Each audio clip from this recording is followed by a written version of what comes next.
O, magkano gusto mo ng reglo? Eh, Kap, paninin ng puro yan eh. Oo, paninin na puro. Paninin ng puro eh. Puri. Kasi Kaya ginagawa niya, ng kalabaw. kisirin. Eh, napakasobra naman mahal. Laki naman. Eh, sige, kung ayaw mo nga, di akin ang kalabaw, baka kasalan ko. O, tatay na kita. Sabi nung ano. O, sabi, di ba, Mike, sige. Pwede bang bukas-bukas natin? O, sige. 14 na lang. Sabi nung gumanon. Eh, hindi pumayag. Eh, sabi, o, 13. Panalabong tayo. Pumayag ko. Hindi ngayon, pirmahan. 13,000. Ngayon, paglabas ito ngayon. Yung tropa, nandun sa kanto. Nakita niya, ngayon, uupo siya doon sa kanto ngayon. Bumili ng kalating case ng Honey Drive, tapos Malboro. Oh, ngayon, mainom-inom siya doon. Sabi niya,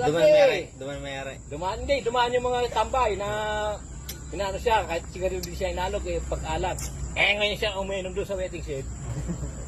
San Miguel pa, tapos sa dalawang kang Malboro na kapatong. Sabi nung tatlo, pare, paset naman dyan, pasigarilyo. Aba, kaya kung gusto nyo anyang makasigarilyo ng Malboro at makainom ng San Miguel, eh di humindot kayo ng kalabaw. Utang ina mo, sabi niya. Ihindot ka ng kalabaw, hindi na. Ay, hindi kayo kaya na, hindi magkapera ka pa. Oh, ito ngayon, ginawa ko, humindot ako ng kalabaw. Noise nga eh. Noise. Ngayon, pag ganun, ngayon, ting ating hapo pa, surutan bigla.